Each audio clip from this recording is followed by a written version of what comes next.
Just over 5 years ago, last month, I dropped out of the University of Calgary. I thought I was doing everything that I needed to do to fit in, to belong, to really excel at school. And that certainly wasn't the case. I had gained 25 pounds.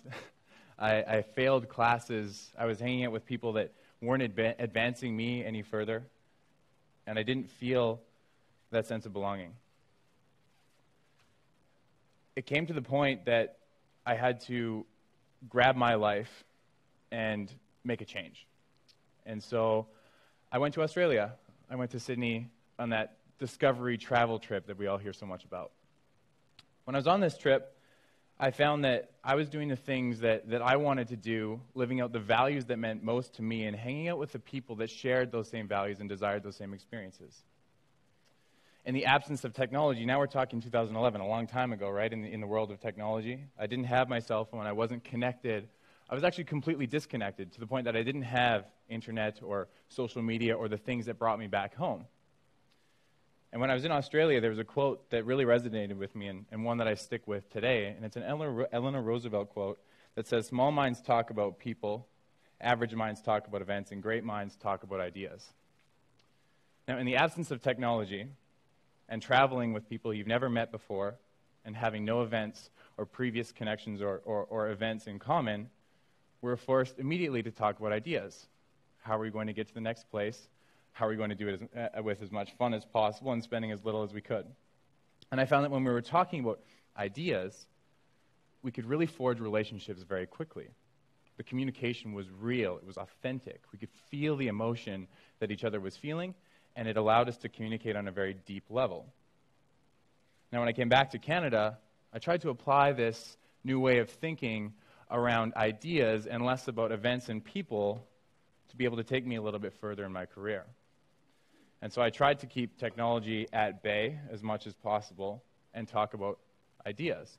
And when I was with people that I felt that I had that sense of belonging with, I could connect with them at a deeper level. A year and a half later, after coming back, I was able to become the vice president of the University of Calgary and a class ambassador, which is one of the top 5 students in the university, because I did what I thought was right.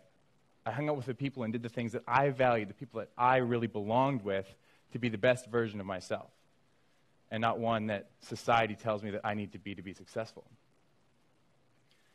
Now, fast forward after starting a company and entering the business world, I find that with this integration of technology, one that's happening faster than it's ever happened before, we're living in a world that's more connected, but disconnected than ever before. We're living in a workplace where I can be sitting across from my peer and not actually talk to them because I'm typing to them and missing that reaction, missing that interaction, missing that connection altogether. And I find that in this dehumanized, decentralized, and fragmented workplace, we're missing that sense of belonging. And I think what makes matters worse is we bring this generational conversation into the workplace and into the homes that we live in. We talk about millennials or Gen X or Gen Y like they're completely different entities. Like these millennials are narcissistic, job-hopping, entitled people that live in their parents' basement and watch Netflix all day. Some do. My point is, though, is that we have to deconstruct this idea of a generation. And let me give you a little bit of context here. Buckminster Fuller created a theory that was called the knowledge doubling curve.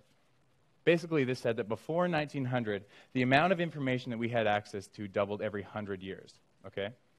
After 1900, though, the amount of information that we had access to doubled at a halved rate. So from 1900 to 1950, it doubled. From 1950 to 75, it doubled. 75 to 88, it doubled again. 88 to 93, it doubled again. To the point now that the information that we have access to doubles every 13 months and getting shorter. According to IBM, the Internet of Things and artificial intelligence, this will actually shrink to double every 12 hours. Now, that's not to say that myself or anyone in this room will have twice as much information on an individual basis. It's just to say that we'll have access to twice as much information.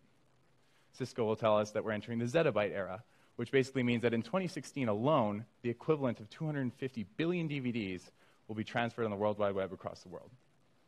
Now, when we bring generations into this conversation, and my ask is that we deconstruct them completely, is that if we see this exponential integration of technology into the world that we live in now, the way we talk about people has to change as well. And so, for example, if we had this traditional generation, the information that these people would be talking about would be more normalized because it wouldn't change at the same rate. Now we're dealing with millennials or Gen Z, or even the next generation, Omega, I believe, who is dealing with this integration of technology at a rate we've never seen before. So my theory would suggest that the time span a generation occupies, okay, the time span a generation occupies would have to shrink at an inverse rate to the integration of technology into the world we live in. I'll say that one more time. So if we're talking about millennials now, when we're talking about generations, are typically 15-year cohorts, the idea of a millennial generation would actually have to shrink with respect to technology because the integration of technology is happening at an exponential rate. Meaning that this idea of a generation as a whole is completely a false construct. Because how can we say in Canada that 7.5 million millennials feel this, like to be talked to this way, like to be engaged this way? We can't possibly, when I can't generalize my family of 4. And so what can we do better? If we're not going to generalize or categorize or classify people from the year that they were born, perhaps we can by the values that they really have, or the experiences they desire, or the way they like to be communicated with. Because if we can have that pursuit of belonging, if we can connect people based on what they really love, who they really are, then I think we can close not only the communication gap, but the generation gap in the workplace as well. And I think the sense of belonging really has something bigger to do than just the world of work as well. We'll see in the past 5-10 years this incredible rise of CrossFit, of spin studios, of Zumba, of yoga. All of this, I think, is because people really are on that pursuit of belonging. It's bigger than just the physical benefit of this group class. We're able to take technology, strip it completely, and really belong with the people that we're there with. We share these values with these people. We share that experience. We can relate with them and to them. We don't even have to talk, but to know that I've got this connection with someone who's sharing that same experience with me real time without any sort of external validation, clicking, liking, swiping, scrolling. We're here, we're now, we're living it, and we belong. I think that's incredibly important. And so when we talk about bringing this belonging back into the workplace, when we talk about this macro idea of what success is, I think success as a definition is going to have to change as well in this pursuit of belonging. Because generally speaking, now success will tell us that it's the person with the most education, the fanciest job title, the most material, and the best financial standing. Now, I'm not advocating for something that's not that, but what I'm saying is that if we can stand true to our values and what we want to experience, we can really change the world around us from an individual perspective.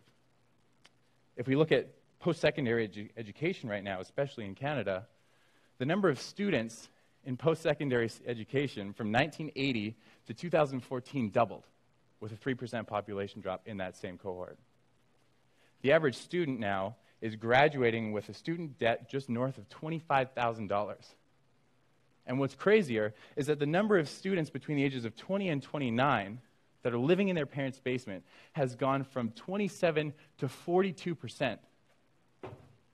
This is bigger than just work, than education. This is the idea that the external pressure and idea of what success is pushing us down a road that might not be the best fit for us, that is pushing us away from something that we might really belong to. As a result, we're seeing major shortages across this country in agriculture, in forestry, in mining, in manufacturing, in trades, in transportation, in apparel. Because people don't view success on an individual basis. We're looking at success as this external pressure and something we have to fit into, boxes that we have to check off. The generation in the workplace right now is experiencing 10 years shorter than they've ever been before, 18 to 24 months. The average training and recruiting cost for these people is between $25,000 and $50,000. I've heard upwards of $250,000.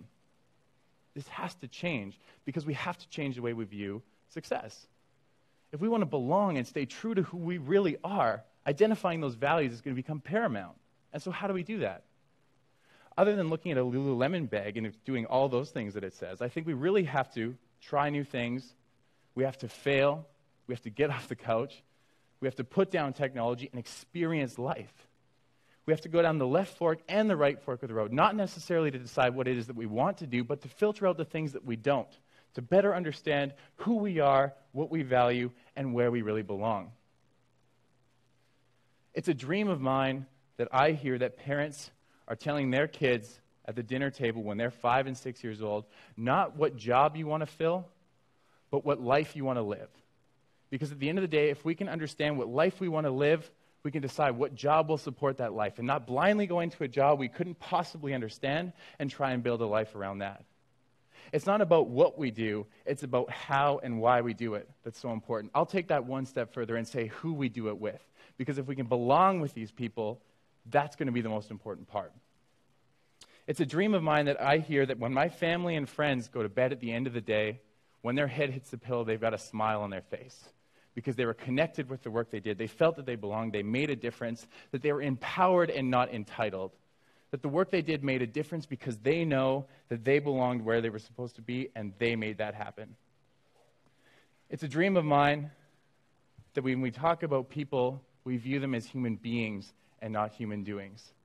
That we're connected with the work that we do, that we own it, that we belong with the people that we're supposed to be working with, and that we can make a difference on an individual level that will in turn make a difference on a macro level as well. In a world that's increasingly connected, in a world that's noisier than it's ever been before, with more choice to a point that it's paralyzing us, I think it's bigger than finding a job.